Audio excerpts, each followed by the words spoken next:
Ladies and gents, we are bringing forward this episode as it is Mental Health Awareness Week, and we are in a roundtable discussion with me, Myles, and Georgia, who has been on the podcast before. Our topics do include a variety of different things. Yeah, so in this obviously podcast, we discuss how mental health is obviously different for us all. We then discuss our own experiences and how we overcame them in our lifetime. And also as well how the current situation we are in at the moment, the lockdown, how that's affecting mental health and how it's kind of brought it to the front a little bit. So hope you guys enjoyed this episode. We definitely enjoyed this episode. It's definitely been the longest recording episode that we have currently.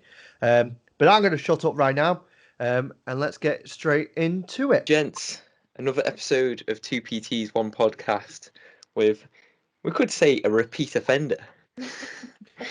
We have the return of Georgia. If you haven't listened to episode 5, do. It is quite an important one for those that are looking towards a coach.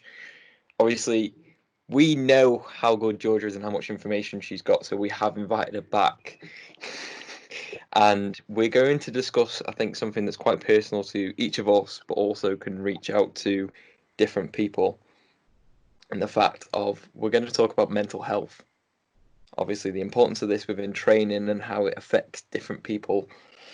We're going to try and bring in our own experience, and hopefully this will reach out to certain people and hopefully give them some sort of insight or way forward in how they can move out of potentially a dark zone. Like, I think right now with everything going on, this currently is getting filmed just after Boris's announcement of when the phase is going to happen. So light is at the end of the tunnel, but we are on the edge of Mental Health Awareness Week. So we're currently in the medium in the Nando's chart. We're just waiting to get to lemon and lime at one point. Of course, the spiciness level of Boris Johnson. What? So spicy. I miss Nando's.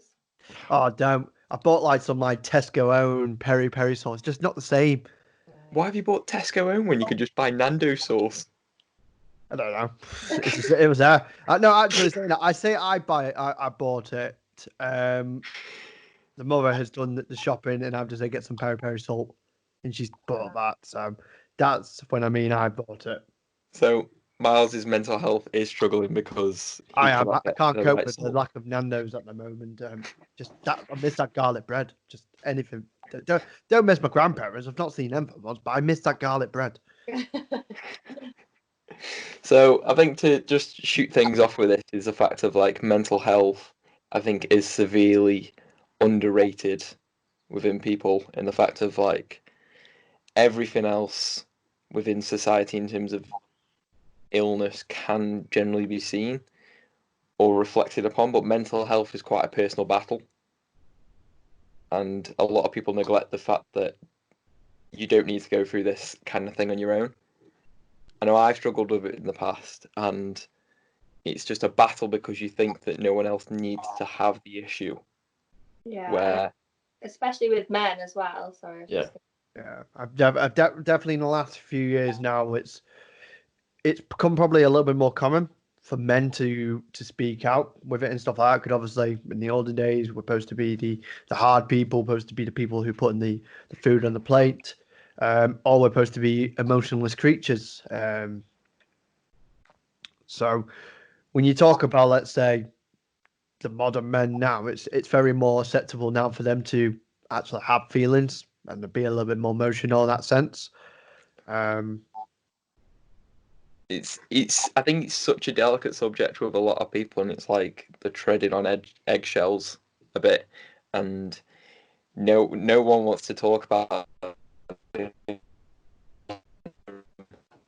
It's like I feel like a couple of times within this podcast, and we're probably getting a bit quiet because we just don't know what to say, but it's reflecting on how you can make the situation better and taking on whatever it is and being like, this isn't going to last forever, and we're going to be able to just crack on and deal with it in ways which can be beneficial.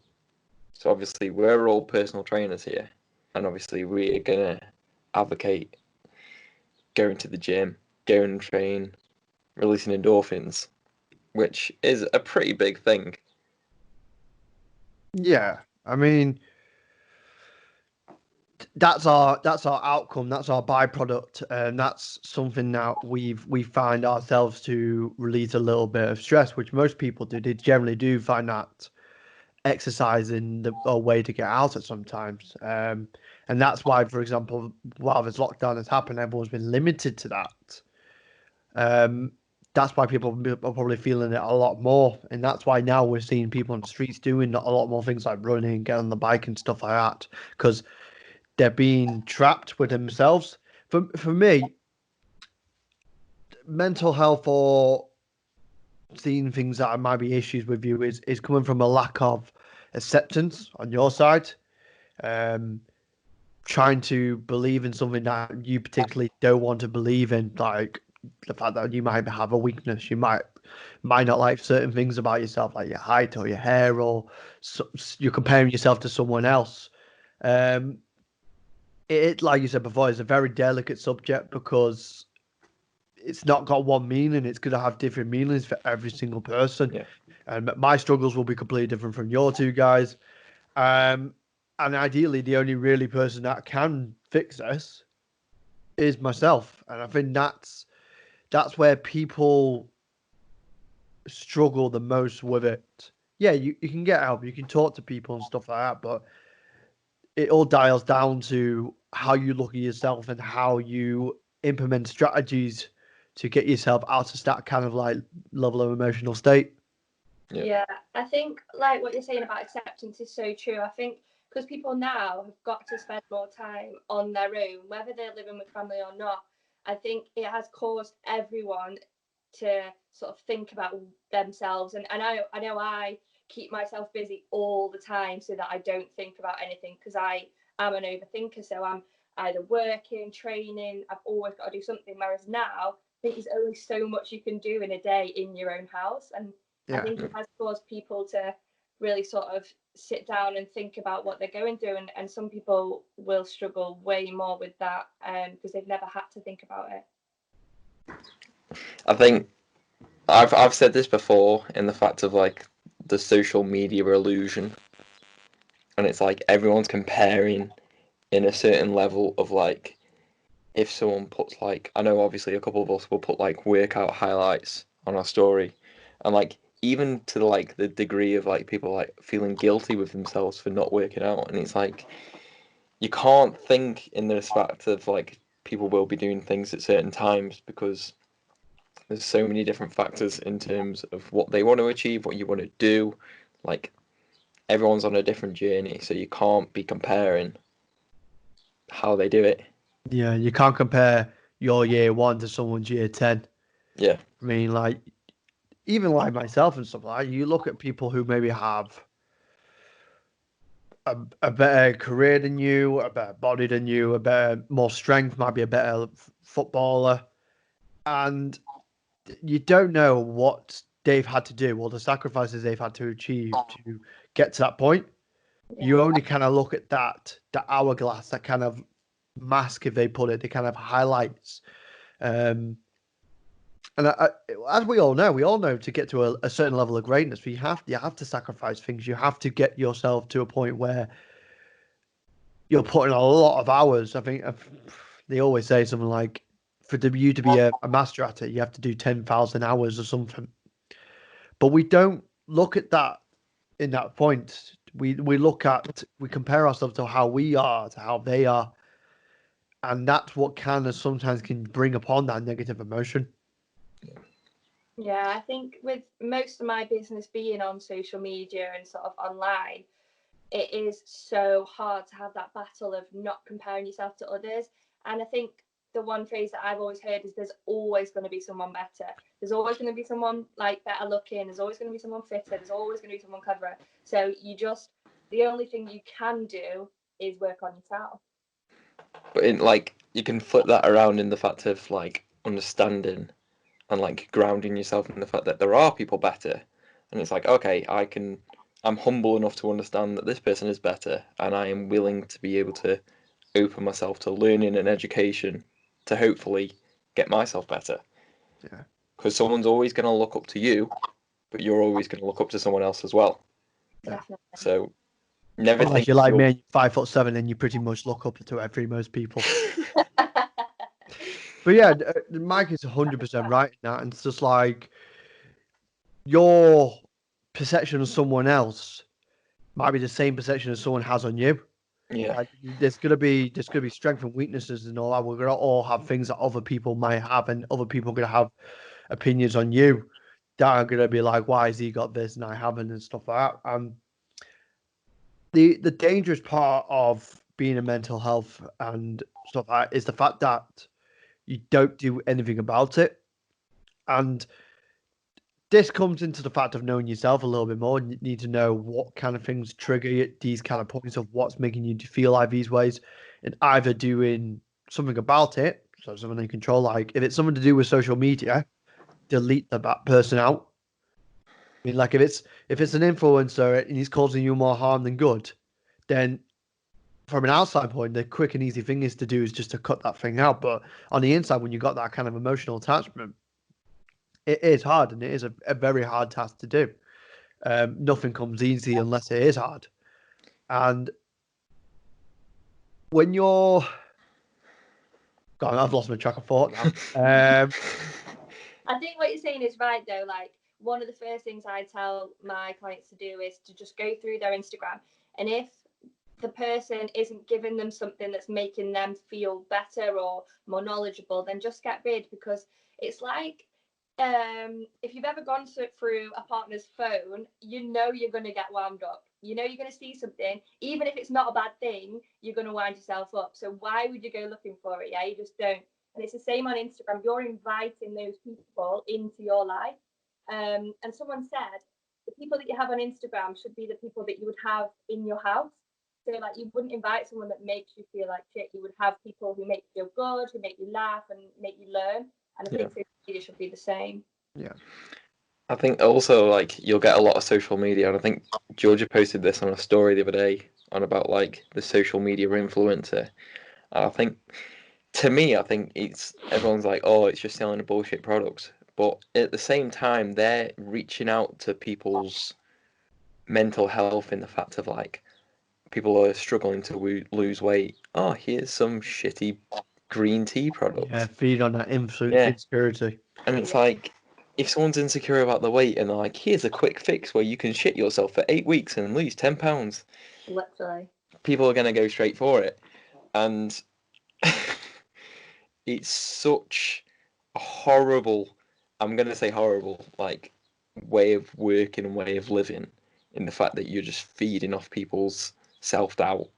Yeah, but most of those people will probably really suffer with mental health issues, self-confidence issues, and they're thinking, well, if I make everyone else think that I'm doing this amazing job, then I'll be getting this sense of accomplishment, and they don't get anything out of it. People who manipulate people's insecurities will not get anything from it, and they'll probably feel worse in the long run.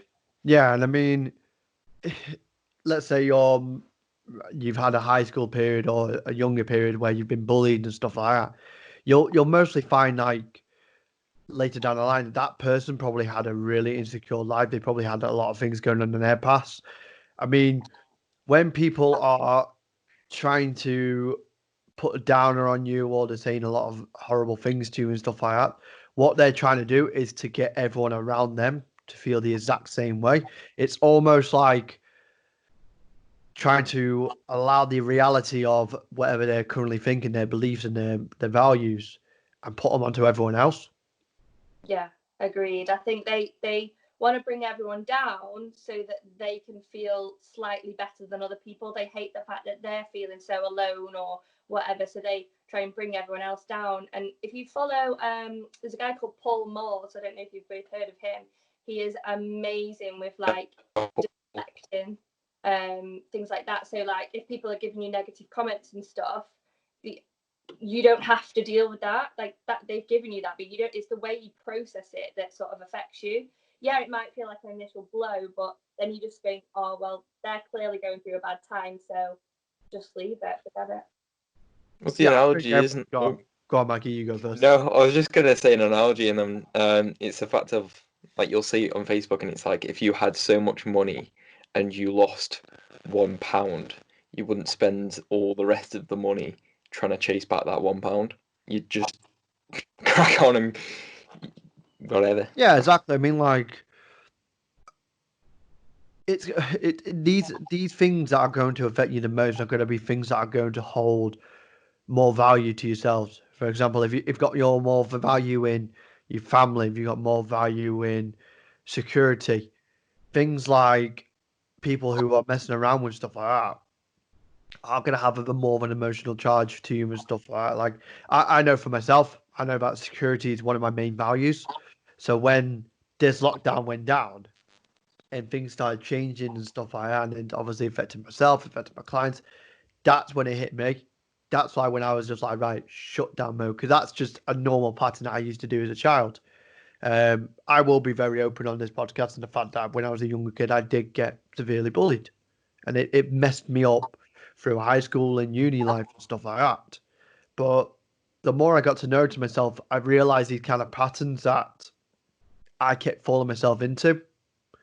So a lot of people always say to me when I'm not in a good mood, I'm quiet because like George said, I'm an overthinker. I like to think everything in my head, and unfortunately, the more I spend in my head, the more I accept the reality of what it could be, and I change the perspective of what the life it could be, instead of going, right, these are the things I can control.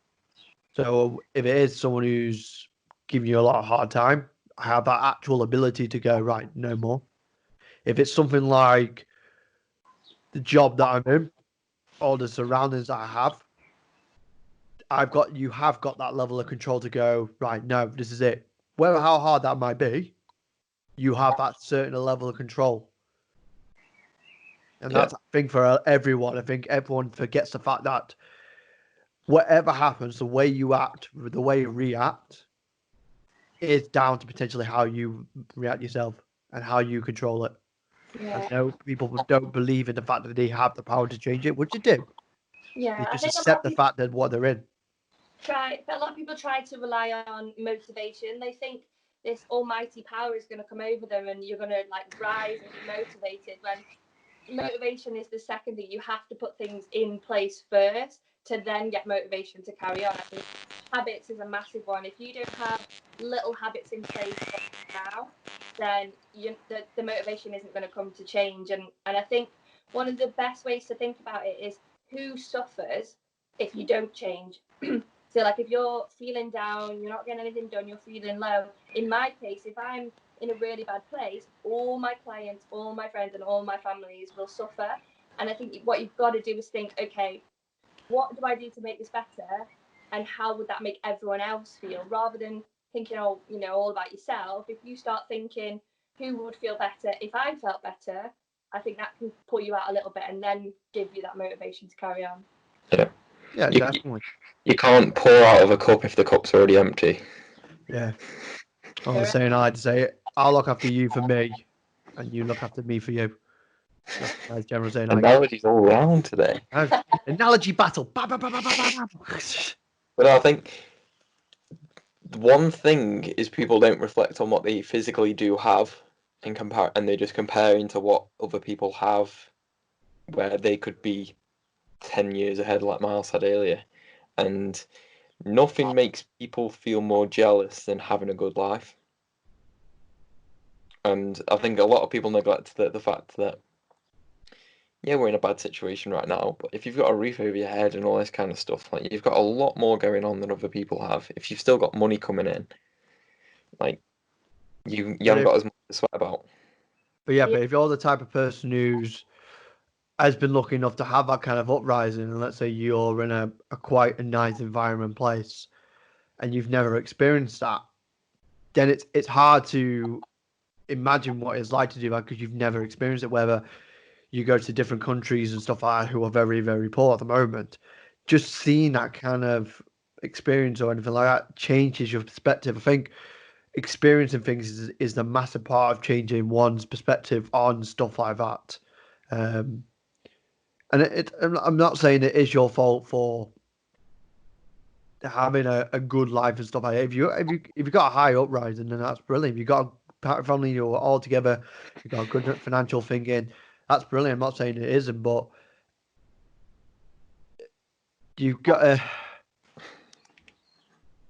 I know I'm trying to rethink my words and stuff like that to make it more compatible with everyone. But you've got to have that kind of level of openness to allow different situations to come in so you can experience these level of things. Yeah, and I think a lot of people talk about like journaling and things like that. And I know for some people that just seems ridiculous, but even when you wake up, just thinking 3 things in your head that you are grateful for, or you're lucky to have in your life, can completely change your outlook on your day. Really, I think if you think about 3 things that you've got that are good, we're always going to try and concentrate on the negative. You could get 10 really nice things said to you, and then someone could just say one horrible thing, and for the rest of the day you'll just think of that horrible thing. But if you can start your day in a positive way, you're already on the front. Really, you're already ahead. I think I'm going to flip it around a little. Go on. Controversial. In the fact of like what Myles has just said, I do feel like it's been said, and part of me wants to agree in the fact of like the snowflake, in the fact that a lot of people are offended more. A lot of people are like just take everything on so personally, and I think getting uncomfortable needs to be one of them things you need to do. Yeah. It's like even simple stuff like Little Britain. Little Britain, if it returns, will not be able to come back like it used to, because if they played that now in 2020 like they used to, it's going to offend, and like Ofcom reports would like shoot right up. And a lot of people, they've lost the thick skin that we've apparently need to have. And like Myles said at the start, in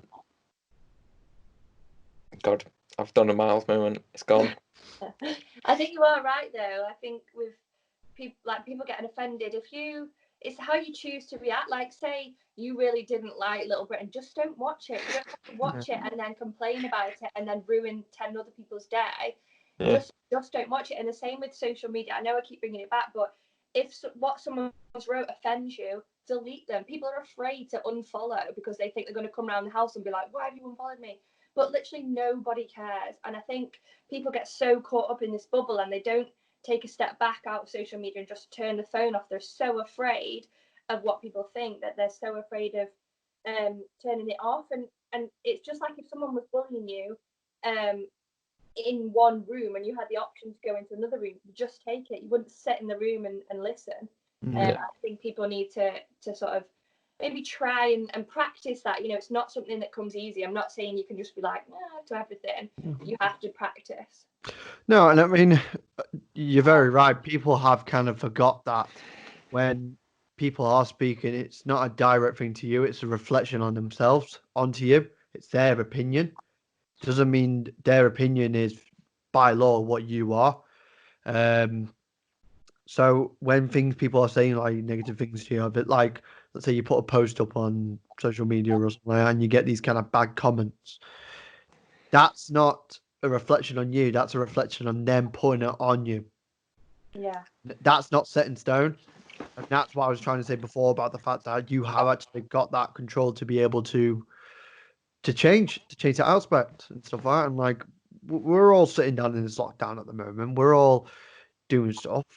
And I've said this to many people. I've said like, I feel like this lockdown is doing more good than harm.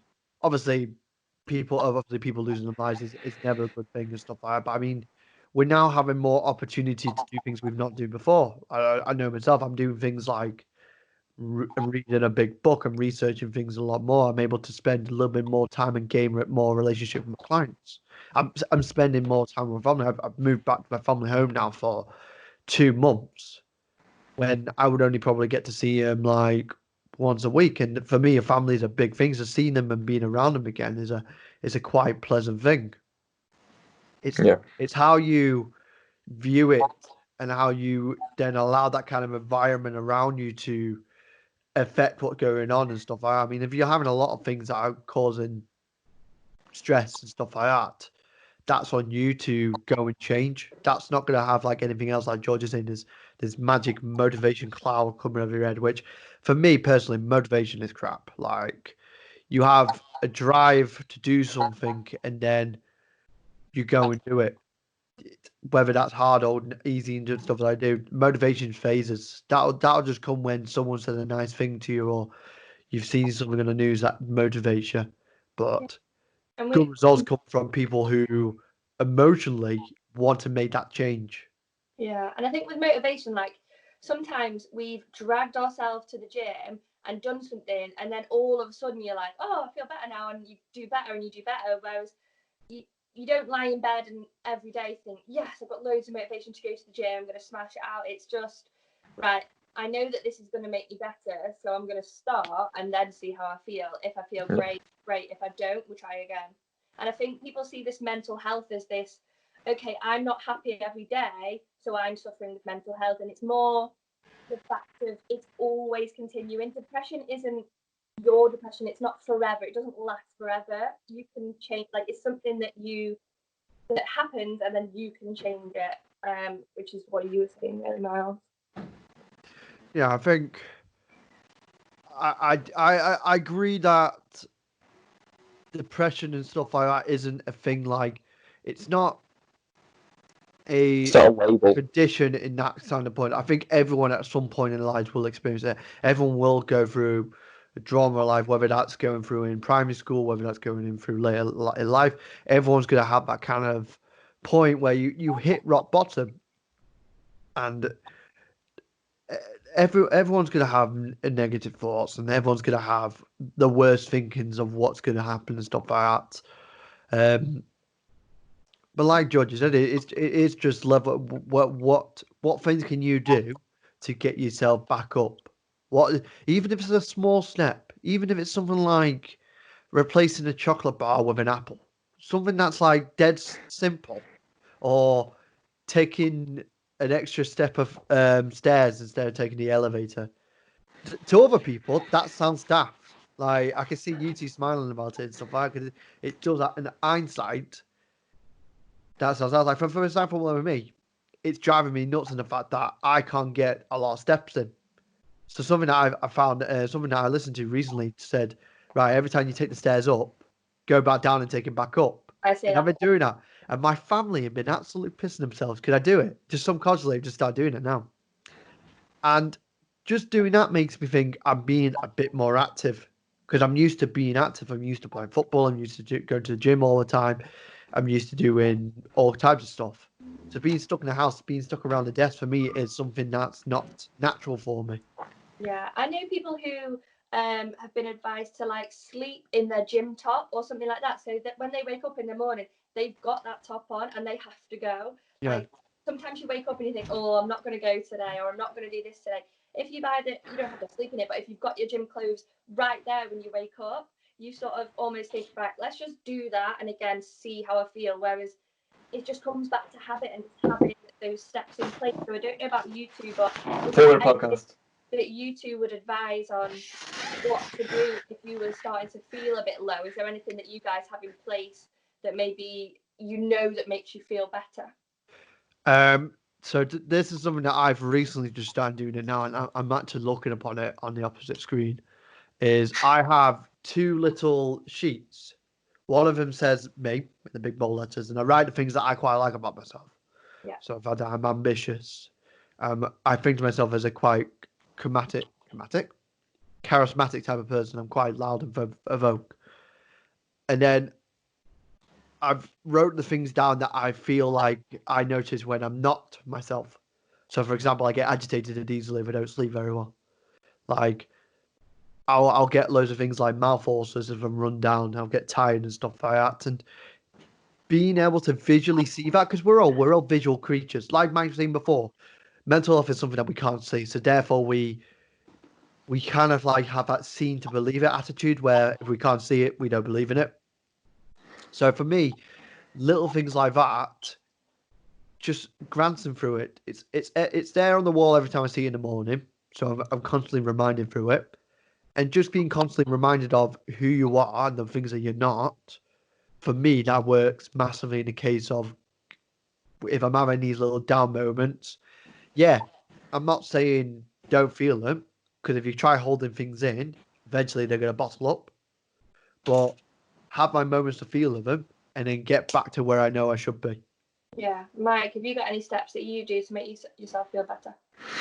I think it's just generally understanding that there is only so much you can control in a day, and obviously, like Abby says it to me so many times in the fact of like you're gonna burn out if you do too much. So I think it's understanding when to put the foot down and when to take a step back, and understanding your own sort of personal levels on when you can be the most productive in a sense. But I think it's also in the fact of I now understand a bit more of myself in the fact of like what I appreciate more in life. So like my routine before would be getting up, going to the gym, like seeing certain people in my life, and like catching up with them people in my life, and understanding if I don't want to do something or I can't do something, there's certain things I'm missing and I don't miss. If that makes sense. Yeah. I think for me, it's something simple. Like if I recognise that I'm either being snappy with someone or I'm being a bit grumpy or something as easy as putting a playlist on Spotify and just like listening to it. Or the other thing that I do is just have a shower. I know that sounds really funny, but if I'm in a grump, in the shower, I can't be on my phone. I haven't got anyone speaking to me. I can't listen to anything. And I find putting music on and just having a shower really changes my mood quite a lot, and it just makes me relax. And I think sometimes people forget the simple stuff. You don't have to be a master of mental health or anything. It's just recognizing what small thing you can do that's just going to maybe lift your mood a little bit. Yeah, 100%. Because I mean, I used to work on cruise ships, and that was a 7 days a week, like 8 months at a time sort of experience where you work all the time, like in an environment where people see what you do and like, oh, that must be the best job in the world. And like you go to certain places, but they don't see all the graft that you have to put in between, and like the social media revolution of me putting a post on from somewhere, but in that photo you can't see that I'm missing home. I'm like absolutely knackered, and all the bits that are going on here people can't see. Yeah. And that reflects back to being at home in the fact of if you see someone like getting really angry in the gym, this is going to be a bit off topic, but they're either got it because they've missed a weight, they're either severely stressed and they're getting rid of that stress, or there's something deeper going on. So if someone's having a shit day, just ask them how they are. Yeah. I think that's the smallest thing you can do, and just be like, everyone's so personal. And in the fact of like resistance training and going running is quite a personal affair, and it's like you're taking on yourself. It doesn't mean that they have to take it on themselves. Yeah. No. One way of cheering yourself up or making yourself better is to make someone else feel better. So like again, if you're in this sort of you've almost recognized that you're in a bit of a grump or you're feeling really down, just think, okay, who can I make feel better? What one thing can I do that's going to cheer someone else up? Yeah. Obviously, right now it's a bit difficult, but No, you can write letters. You can. And now because we can pretty much go and do long drives, you can always post through a letter, keep social distance. That's what I mean. Like it's sometimes thinking out of the box. As social creatures, we are human beings. We are social creatures, and the one thing I think a lot of people that we can do is just plain and simply talk. I mean, as we want to be these people who are surrounded by a good load of followers, got a good group of mates or a good group of family, it all dials down to you being accepted. I think talking and being with people who have got similar situations to you, or people who are going through the same things you are, having that kind of level of communication with someone is going to, at some point, one, allow you to put out things that you might not be able to put out, whether that's beliefs about yourselves, situations that have been going on at home and stuff like that. But you're also going to have that kind of ability to realize, oh, wait, well, there are other people who are going through the exact same as me.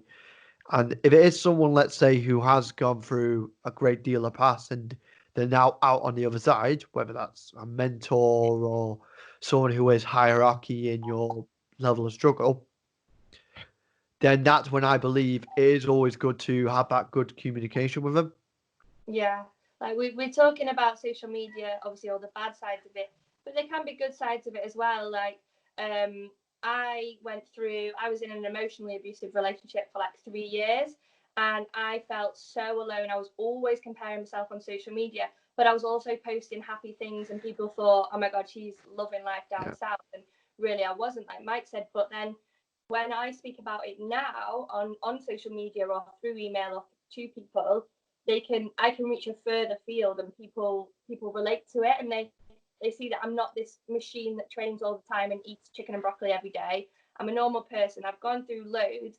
I'm nowhere near sort of this mental health superwoman or anything. I still have struggles, but like you said, the more I talk about it and relate it to other people, you kind of get that good connection, and it makes you feel like actually things aren't as bad as I may seem, because there is other people going through it. You get connections through bad experiences, which when you say it like that sounds bad, but it makes you understand people a lot more. Yeah. And people, I think, just because society is the way it is, they just feel like connections need to be made in certain ways that are approved.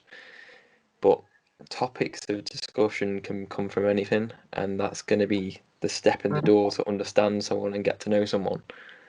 Yeah, and I think also it gets easier as you get older. It's so annoying because when you're younger, you hate people saying this to you, but you know that if you were to talk to yourself 5-10 years earlier, you'd shake them and be like, stop listening to what everyone says, stop being emotional about everything, and just concentrate on yourself. And I know that in 10 years' time, I'll probably talk back to me and wish I'd done something different. So I think it's okay to not know everything and not know how to do it, I think. Actually, saying that, what would you guys say to each other? Well, your younger selves 5 years ago. Jump him. Get out of it. You No, can do I it, think girl. I think for me it would be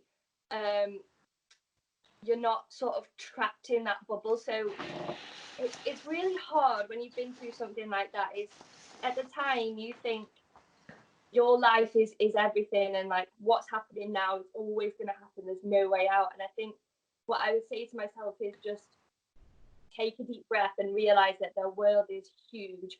You've got people around you that love you, so stop being selfish in a way and do something about it. Yeah. Go on, Mike. What would you say? What would you say to your younger self? You are going to grow. I was like short round at high school, so that's a big one for me. I think understanding that although a situation at the time may be bad, you actually do not know what's going to come around the corner, because you might meet one person that completely changes everything. So don't close yourself up to opportunity. Nice. Because a lot of people tend to, like, especially when they're anxious and they're like, I don't know, like, just say yes. Sometimes just go for it and just see what happens, and just be like, it's the worst that can happen. If you fail, you learn, and then you can learn again. Exactly. And don't give up on certain stuff. There is certain stuff that I did stop doing from school, and I wish I did carry on with them. But what about you, Myles? Myles?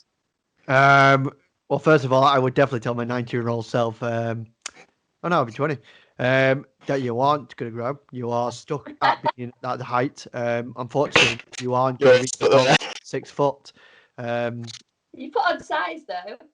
Yeah, I've gone more like that. So as I've kind of grown older, I've gone from being around the belly to now being around the shoulders, which I'm quite happy about. But I probably would say take more risks.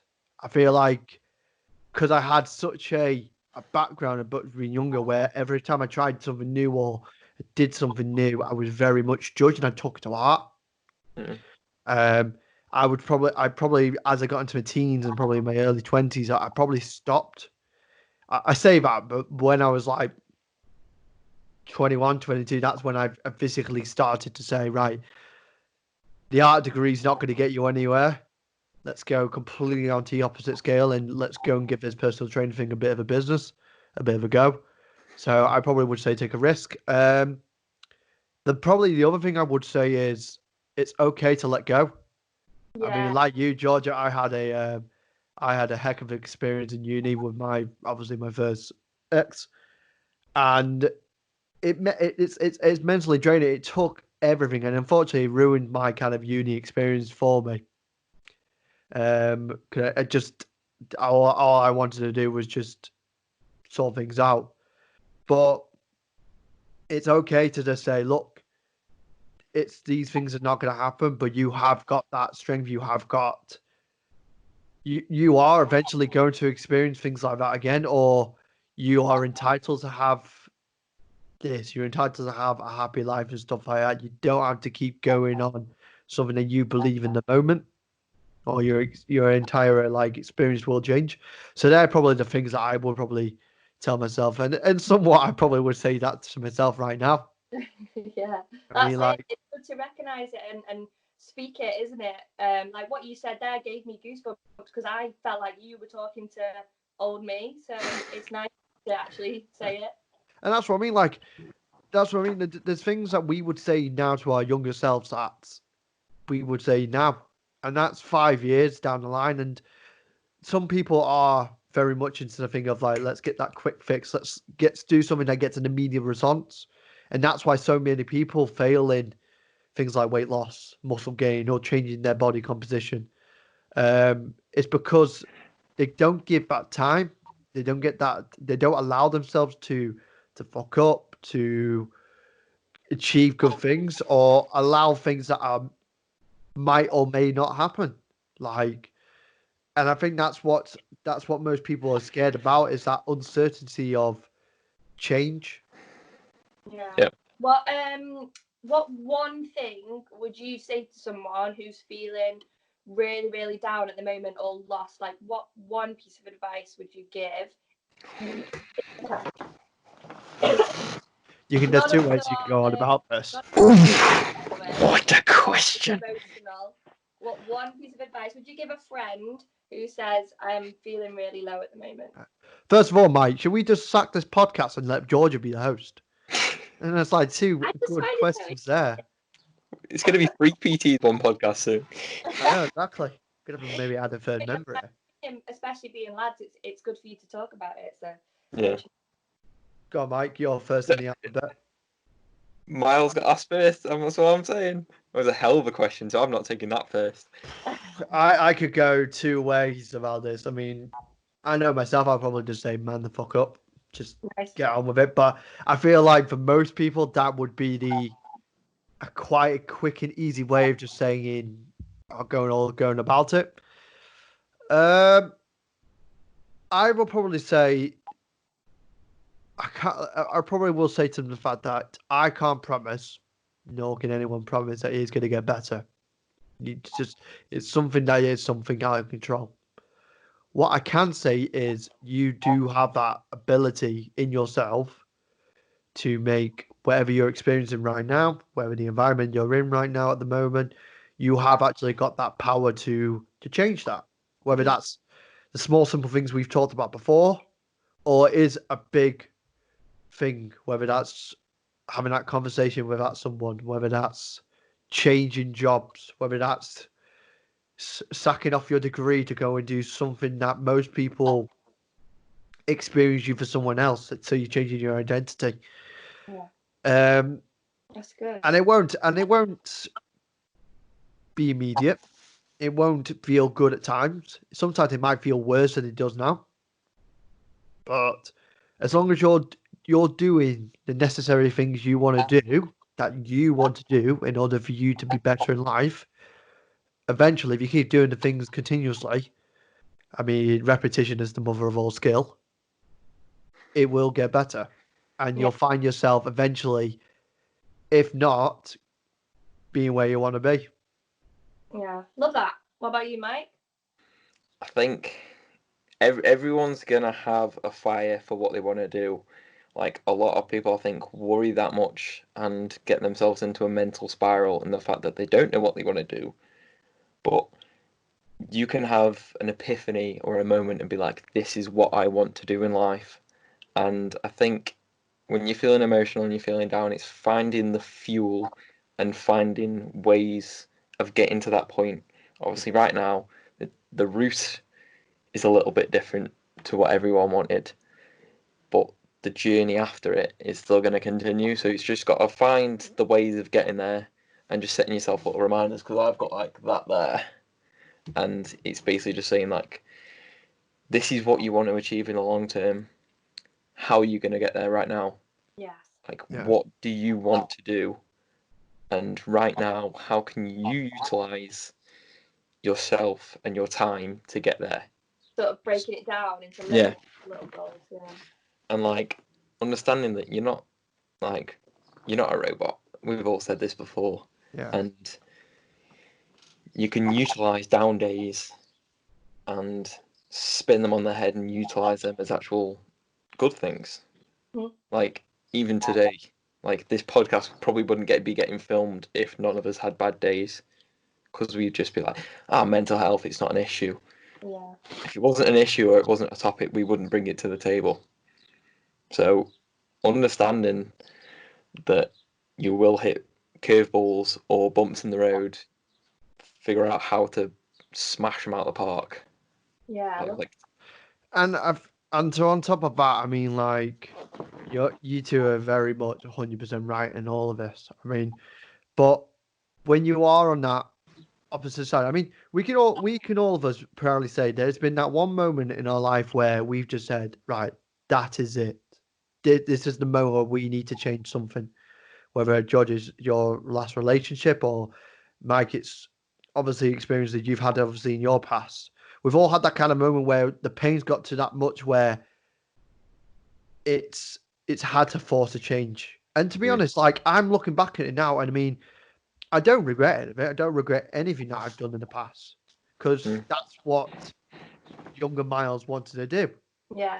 That's who I was at the time, and I'm grateful in the fact that I've had these experiences to allow me to do this. I mean, like, if you asked me while I was in uni or in high school that I would have that responsibility in able to change people's lives and able to make them feel that extra little bit happier. Sure, you guys get to feel the exact same way. I mean, it feels mind blowing. Like, I sometimes don't even have the confidence in myself to change my own opinion about myself, let alone other people. Yeah. So With sometimes you gotta have these grateful moments of the pain that you've been through to realize that you can give yourself a little bit of a pat on the back. That is okay. like 35 countries. I'm gunning for a job that I actually enjoy for once, but I've got qualifications under my belt and people are coming to me for help.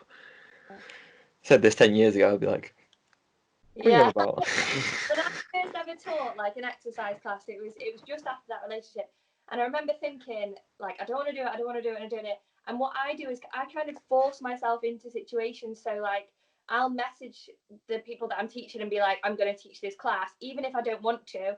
And then because people are relying on me, that's my driver. Like other people relying on me makes me do stuff. Yeah, because I remember like doing my first ever PT session, and I was just like, even just doing the recording with Myles, and I was there like at the start, and I was like super panicky and like, oh god, this is gonna be shit, this is gonna be awful. I was about 2 minutes in, and I was like, you know what, I'm really enjoying this. I know. Yeah, we've both had that kind of how I experience enjoy because like we've mentioned, me and Mike have obviously mentioned before, like even I was very skeptical of doing all this because things were going on and I had obviously a busy lifestyle. But it's so looking back on 15 episodes in, if we do maybe it's episode 15 or whatever number it is, like I am so glad I've done this because it's gave me confidence to speak my mind, do other things I wouldn't probably do in the past before and stuff like that. And that's what I was saying before about this whole lockdown. It is, if you allow it, can be a good thing for you. Yeah. And I think, like we said before, those habits that we're repeating and we're physically practicing them. Like you say, last time I came on with you guys, afterwards I was like sweating. I was like, oh my God, it was horrific. And then now it just feels like second nature already. And I think that sort of practicing something, knowing the first time you do it, it's going to be awful. Whether that's putting yourself out of your comfort zone with talking to someone new, whether that's trying a new skill. The first time you do it, it's going to be terrible. Like the first post I put on Instagram was horrific. Whereas how would I look when hopefully it's better, but I know that 10 years down the line, I'll probably look back at the post that I'm putting out now and be like, oh God, that is awful. And I just think practice, and acceptance, like we've said before, that it's going to be pretty bad, but you can only get better if you practice. Yeah, exactly. I mean, we've all had that experience where we try to, obviously all of us now are all taking that kind of first step into doing the things that we love. I mean, probably the one thing that will never ever change with me is that my post will always have grammatical errors. I will always have a spelling error in my post. Just something like that. But that's something that I've accepted. I can't help that. Well, I can help that in a way, but dyslexic, there's things I can't control in that nature. That's how my brain works. And I'm lucky in case I've got people around me who do spend the time to proofread my posts and stuff like that and send it back to me, and I'm grateful for all that. But what would you guys say? What would you say are the top 3 things you guys do that you would obviously get people to overly do that puts you in a better mood or give you guys a lifestyle a little bit structured to put yourself in the best possible moods ever? So mine is planning ahead. Some people think I'm quite strict with this, but I literally have in my diary sort of every hour or every 2 hours what I'm doing, whether that's work, whether that's social, whether it's having a break, whether it's eating. I have to do that. I don't always stick to it. If I don't feel like doing something, I won't. But having that plan ahead of time saves me in the long run, and I'm still getting better at it. I'm not great at it at the moment, but I've found that the more I improve with planning ahead of time, with exercise, with food, with work, I'm accomplishing way more, and it's making it feel a lot easier. That's one. Yeah. The second one would be to go through social media, get rid of the trash, the one that makes you feel like shit, get rid of. And then the third one would be to spend an hour on your own in silence, at least twice a week. So literally just lie in your bed, no phone, no music, no nothing, and just see what happens. Go on, Mike. Chase your passions. There's nothing worse. I love that. If that's it, if we could just cut the podcast to everything else, boom, just say that. Just chase your passions. I just feel like I am not one of those people that will be able to sit in a job that I hate until I'm 65 or 70 and then retire. Like, that's not my goal. Going about work, it's like we'll do something about it. Yeah. It's like, is it that much and it's affecting your life? Change it. Everyone's good at something, so you got to find that one thing they're good at, and then see and utilize that to make money. Now, go on, please. No, go ahead. No, I was it's on that point. Obviously, I will obviously say that we're all very young. None of us have children or anyone who has a big responsibility. And obviously, I know, Georgia, you have your big responsibility with your mother. But if it is something like you know that job needs to change and you've got, let's say, people who else, like your kids and all that to feed as well, then there's going to be that some level of risk you need to take. And if it seems to be a big job, get someone else on board to help you out, or talk to someone else about it, so you're not alone with it. Whether that's what they take an extra shift while you take a little extra course, something like that. Yeah. You don't have to be alone with this. I was going to say, I was going to develop that as a number 2 and say, develop yourself. Yeah. Yes. So, and then I think third is kind of coming off George's as well, in the fact of you don't just plan a workout. You don't just eat at 4 one day and then 7 the next day. Like, everyone will normally eat at around the same time. There's obviously principles behind that, not just for obviously benefits of the body and meal timing, but it's psychological knowledge and help that when you're doing certain things. If if you lived all of your life in uncertainty, no wonder you're going to be anxious. Yeah. Like, you're setting yourself up to fail in the fact that your whole life is spent in a period where I'm like, oh, I don't know. Hmm. If you don't know the simplest things, how are you going to be able to cope when it comes to something big? Yeah, agreed. Yeah. Myles? I would probably say prioritize one thing. I mean, when people are trying to change their lives or they're trying to do something, they're trying to do 2 or 3 things, let's say into fitness, people are trying to lose weight while gain muscle. Yeah, that's a possibility, but you're not going to achieve a great result.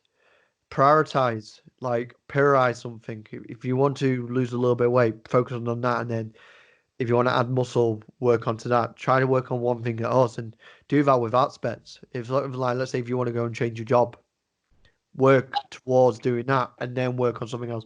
I'm not saying like everything needs to fall by the wayside, but you can Yeah. do little bits. Like for myself, like a good example I have at the moment is I'm trying to do courses, I'm trying to do research and stuff like that. But at the same time as well, I've still got my clients. They are my priority because I've got them now, and I want to keep them for the long term.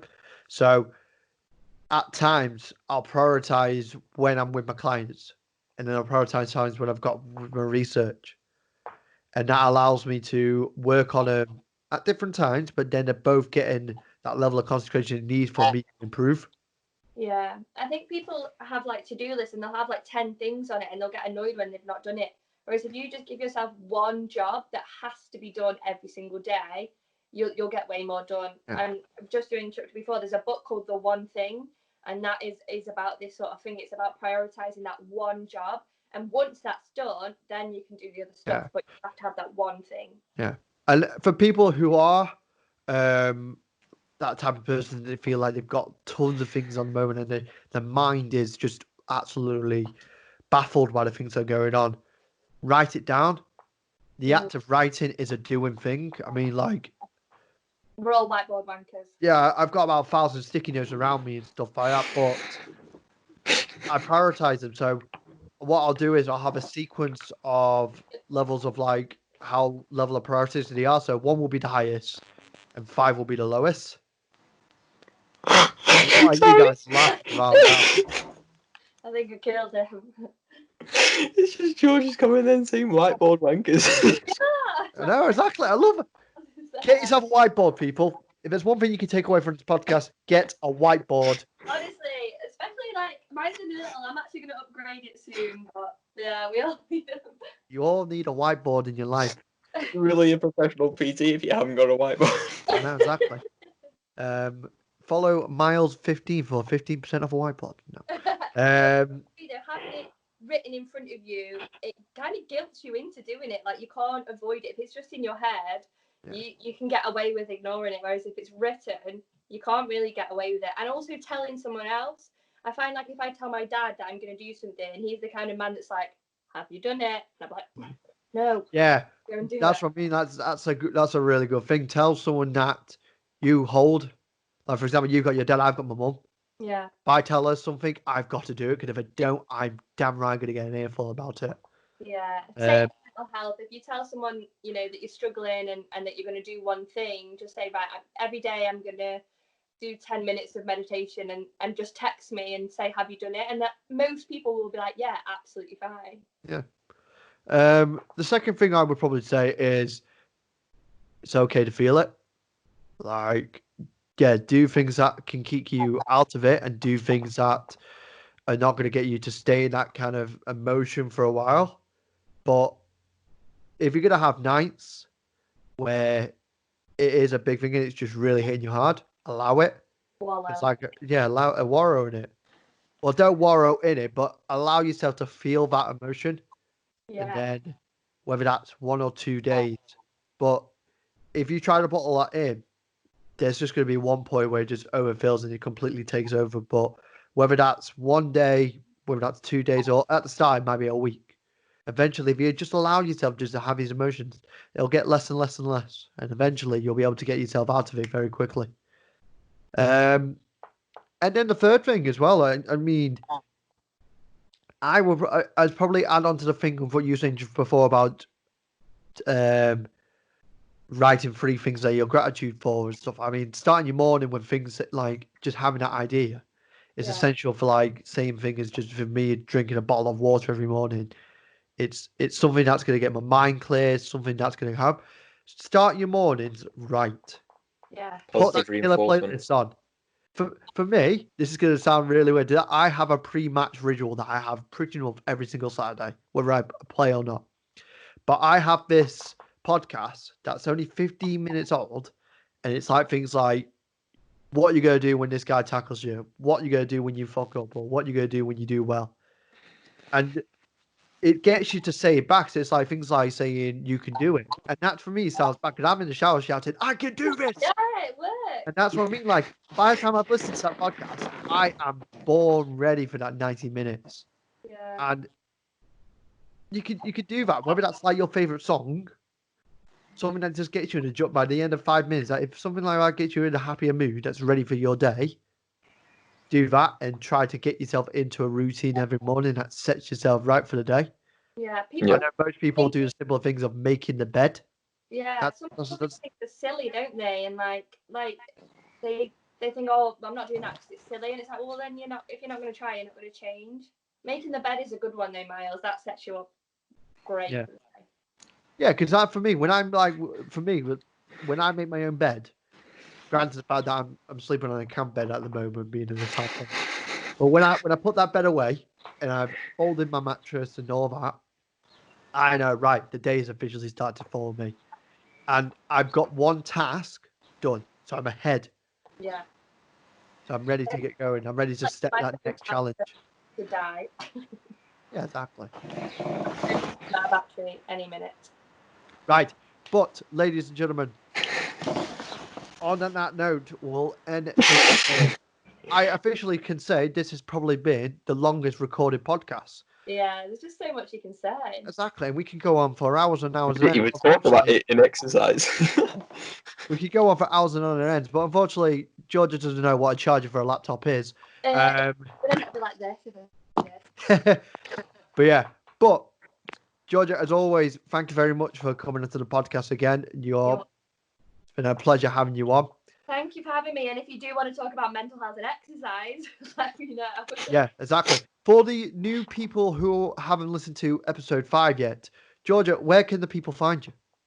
You can find me mainly on Instagram, GMC Fitness _Georgia, or on Facebook at GMC Fitness. And yeah, just give me a follow and I'll probably change your life. I like it. Straight in there as always. But yes, people, if you are watching this on YouTube, please like and subscribe to the channel. If you're listening to this to an audio base, whether that's on Spotify or Apple Music, make sure to share this with your family and friends. But as always, ladies and gentlemen, stay safe and peace. #whiteboard wankers.